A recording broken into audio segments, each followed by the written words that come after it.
Senior Airman Nicholas Ketz with your look around the Air Force. A recovery team in Alaska announced last week that they recovered 2 airmen from a crash that happened more than 60 years ago. The Air Force C-124 was flying from McChord Air Force Base in Washington to Elmendorf Air Force Base, Alaska when it crashed. Because of bad weather at the time, search efforts were called off. In 2012, a Black Hawk helicopter on a training mission discovered the wreckage on an Alaskan glacier. Since then, every summer, the Joint POW-MIA Accounting Command and Joint Task Force team returns to the glacier for more recovery efforts. Recently, they recovered the remains of Captain Kenneth Duvall and Second Lieutenant Robert Moon, which will be returned to their families for burial with full military honors.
Is our primary concern. There's a lot of training that goes into the guys that come up here. We get specialized mountaineering and glacier safety training. We have units from the Army National Guard. We have units from the Air Force that's based here in Alaska. We have units from the active duty Army that are all coming together to support this operation in various ways, whether from helping being good stewards of the environment and collecting the aircraft debris that's on the glacier, or the logistics behind the scenes.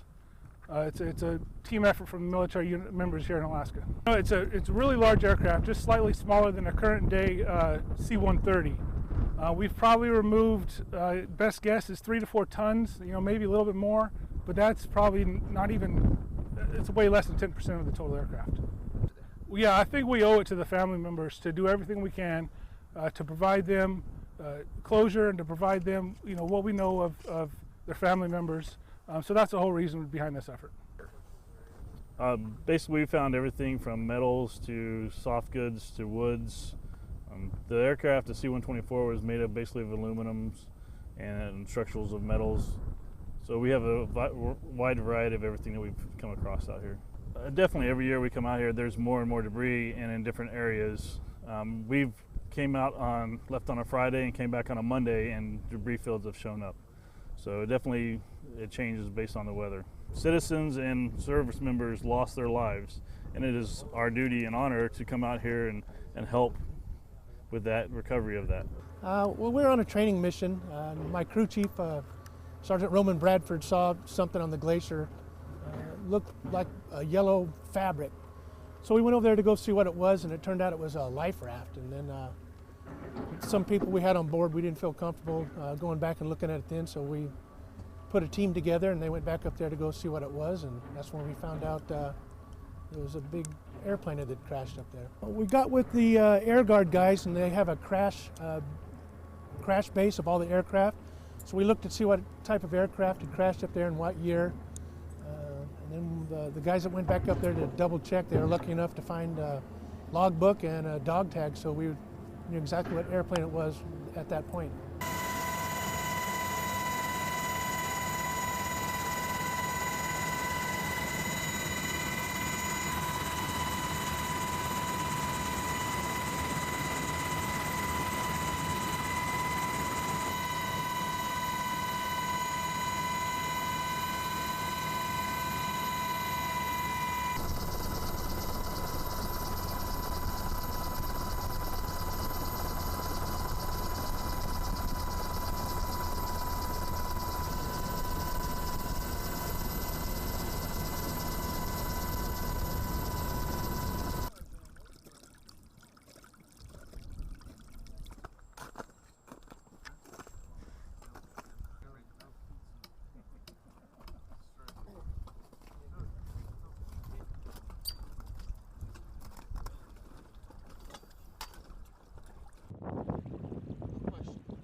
To be a part of our team.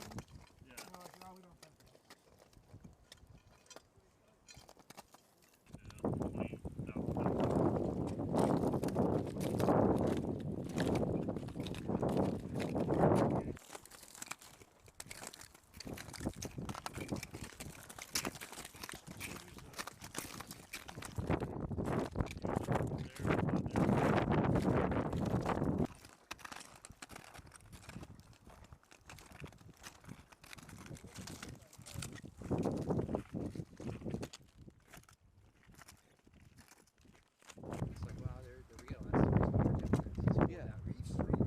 So a little bit of background. On the 22nd of November in 1952, the C-124 departed from McChord Air Force Base en route to Elmendorf. There were 52 members on board. You can see the breakdown here.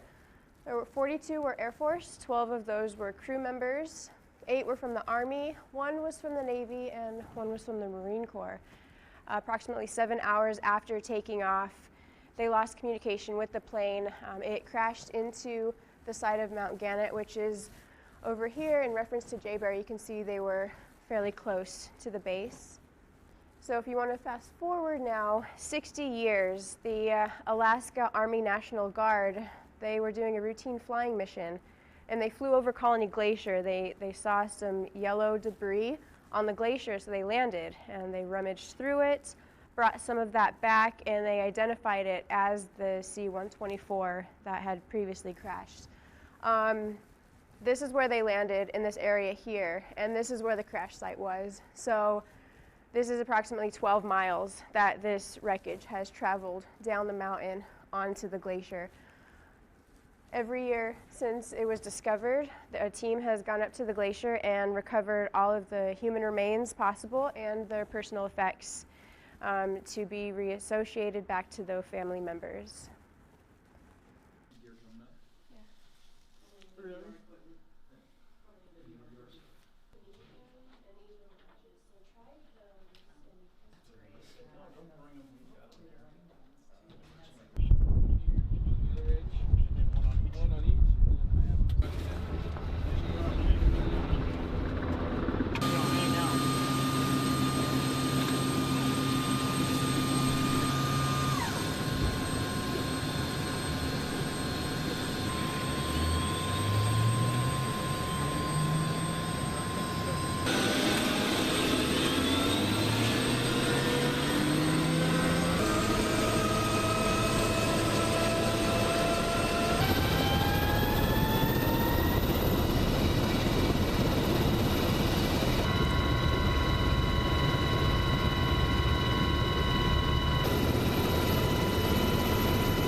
They have drastically different weather than us, so we constantly communicate back. But we can kind of take you off somewhere. Make sure you're with somebody from the recovery team. Of a Mulan. Okay, it's essentially the drainage system for the glacier.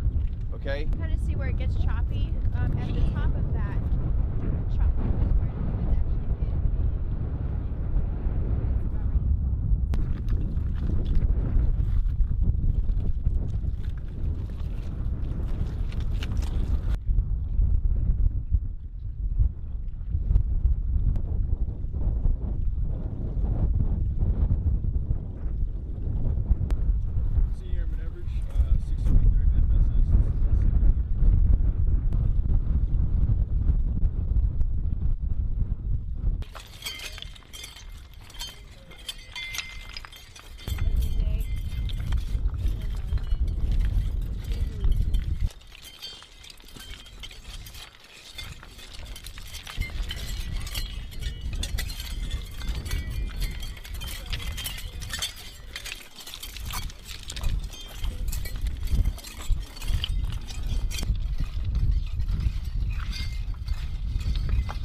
The mission itself is very rewarding and it's once in a lifetime, especially for force support officers.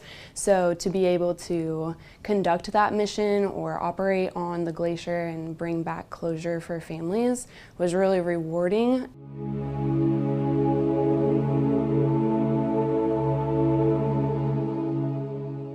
The Army Guard was flying a training mission in their UH-60 Blackhawks up over Colony Glacier on the 10th of June. Both pilots looked out and they found what they thought appeared to be aircraft wreckage down on the glacier.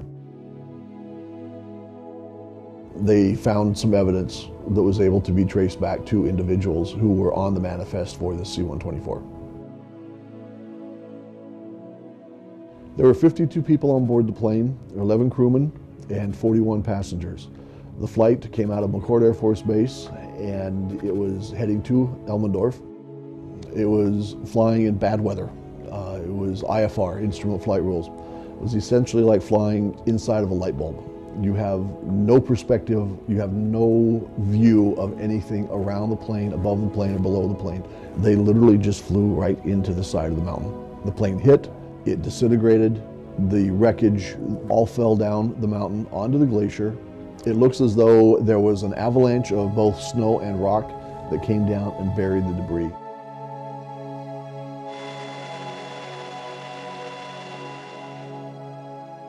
I would say the most rewarding feeling came from personal effects that could be traced back to families, because that's something physical we can provide the families for maybe more closure than even identifying their loved one. So those types of items, for instance, we found a clash ring, we found epaulets that had initials on them, and then we found a giant duffel bag with uniforms that had name tapes on them. So we were able to link those back to members, family members, and we can provide that physically to the family.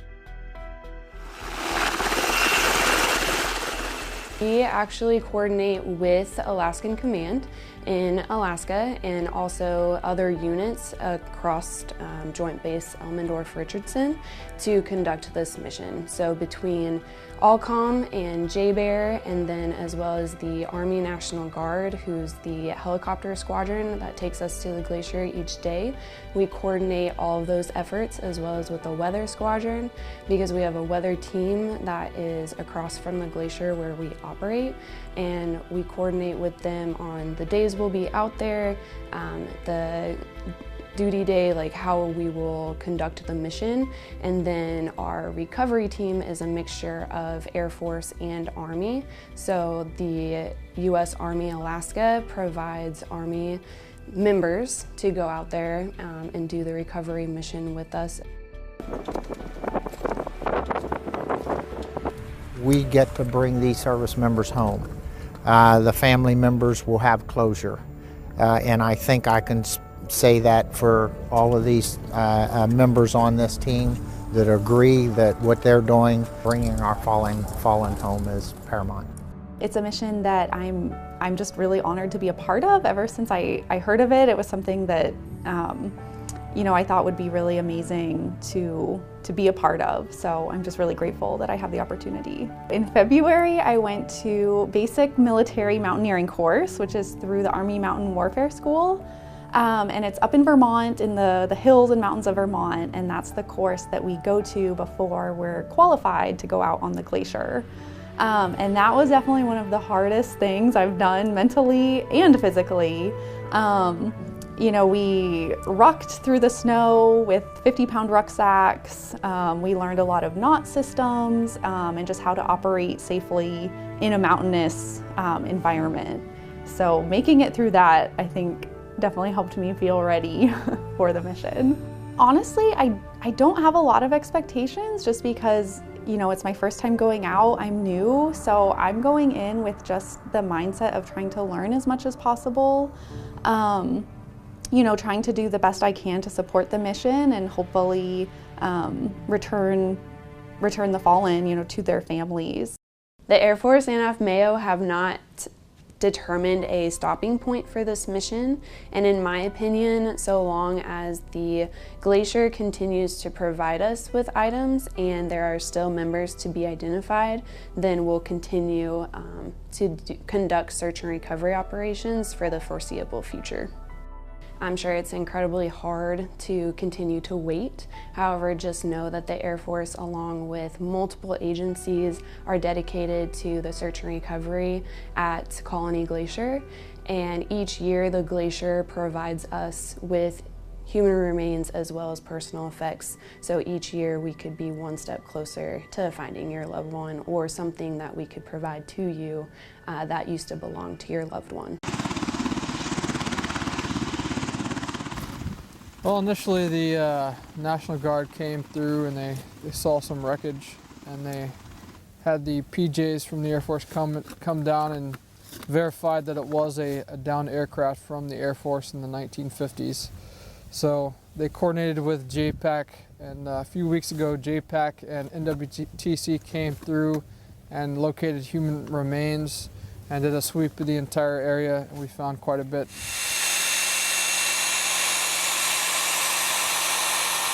So the suspected crash site is actually about 8 miles north of our location, and it supposedly crashed into the side of a mountain at full speed. So the initial crash site was I mean, it was detrimental to everybody on board, definitely. You know, it was a catastrophic plane crash. So a lot of small pieces of aircraft, and then that came down onto the actual glacier. And then over time, that glacier moves at a very, very slow rate, and all those components and pieces of the plane are getting crushed and milled through the glacier as it moves through the ice and through the rocks that are deposited on the glacier as well. So those small pieces become smaller, and 8 miles down the glacier, you have what we have here today, which is, you know, very small parts of the plane that are compressed and ground up even more than they were initially. So right now, the Air Force recovery team is primary mission is to collect the debris, and if they do find remains, we also are collecting that as well, and then we're going to bring that back to home station for sorting out. So their job is to basically police up the area and make sure the site is clean.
So basically we're out here today to kind of give you guys an idea of how the operations are executed on Connie Glacier. Like I said, it's very tedious work. These guys are out here 6 days a week.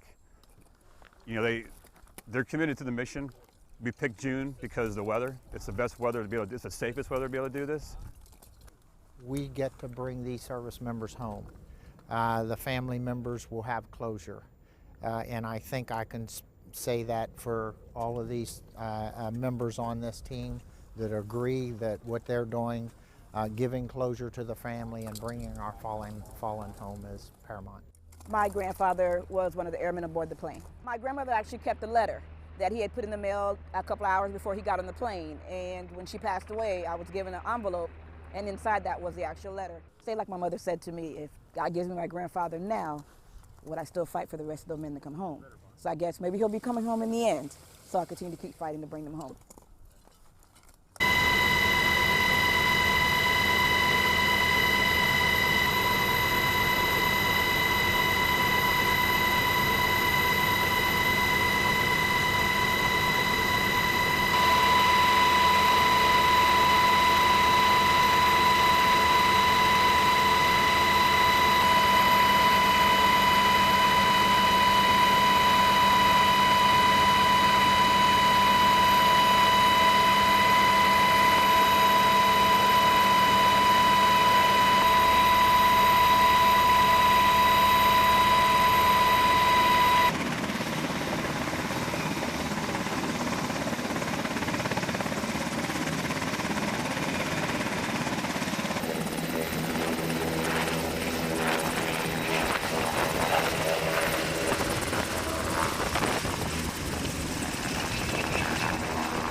Is it? Oh, it's perfect. Then let's swim in it. I'll swim. I don't fucking plug my nose. I'll do it Friday. Yeah. Spare one. Long one. Here, take those two long.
That makes life easier for me.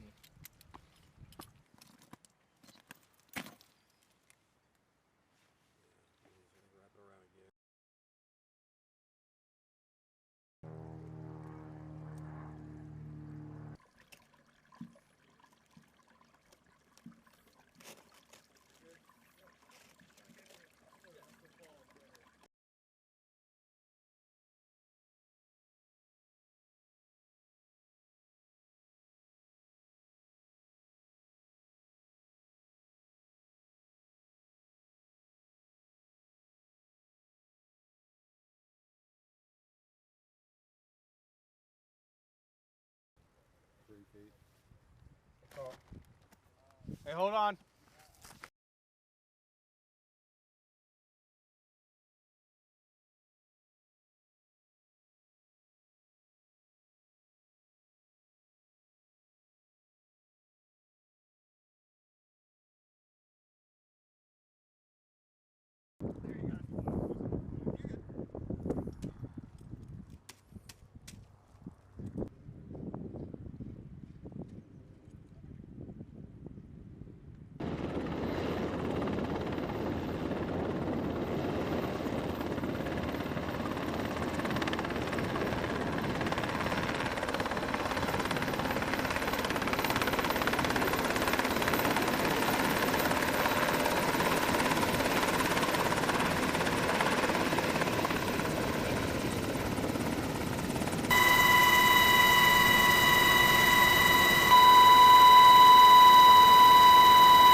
My name is Captain Travis Lockwood. I was the Deputy Lead Planner for the 2024 Colony Glacier mission. Since debris was discovered in 2012 on Colony Glacier, we have continued to go out every year, finding more and more remains and providing closure to those families.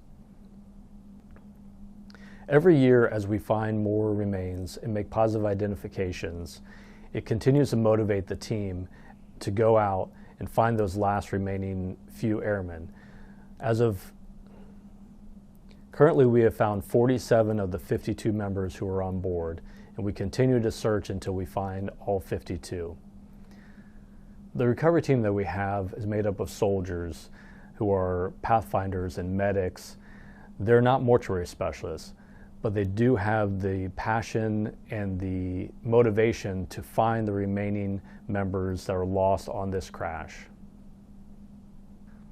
This year when I was out there, I was walking along and I found a picture on the ground. It was a small 1-inch by 1-inch picture. It was a family photo. And behind it, folded up, was a birth certificate of the service member's daughter who was born 2 months prior to the crash. Other team members found toys, found a toy car. The personal effects that we recovered from the glacier tell the story of who these airmen were. It makes a personal connection for us as we're out there searching. We realize that this could easily be one of us or one of our airmen, one of our brothers in arms. That's what motivates us every day to go out and find these remains and the personal effects. The crash recovery site is located on a glacier approximately 50 miles east of Anchorage, Alaska, and it's only accessible by helicopter. Every day we fly out, drop off the team, and they're isolated for 5 to 6 hours while they do their recovery mission. We have a weather camp that is set up across from Lake George that's there 24 hours a day, 7 days a week, that provides weather updates. The weather team that's camped near the glacier is able to provide those daily weather reports back to the airfield. The airfield may be clear and sunny, but on the glacier it may be overcast with low ceilings, preventing us from flying and landing. AFMEO's sacred mission of providing dignity, honor, and respect to the fallen, and care, service, and support to the families stretches worldwide. Operation Colony Glacier is an annual recovery mission to search for the fallen members who were on board a C-124 Globemaster that crashed in the side of Mount Gannett in 1952. On board the aircraft were 52 members who departed from Fairchild Air Force Base on their way to Elmendorf Air Force Base in Anchorage, Alaska. I'm extremely thankful for the dedication and professionalism of our recovery team. This group of soldiers made this mission possible. We partnered with the Armed Forces Medical Examiner for DNA testing, along with a specialist from the FBI who does fingerprint analysis. This mission can be very challenging based on the austere location where we're doing the recovery efforts. We have a small team of 9 trained mountaineers to be able to traverse the glacier in our search and recovery efforts.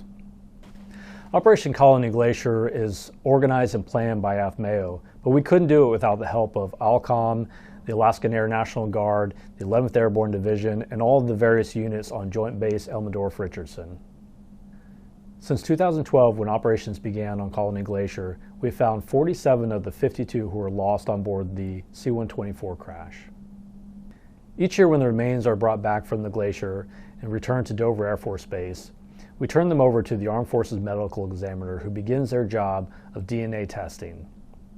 This mission is so important not only to AFMAO but to the DoD to show that we are honoring our commitment to bring back the fallen and our commitment to those families to provide closure. We dedicate so much time and resources and planning into this mission each year because of our commitment to those fallen and our commitment to those family members.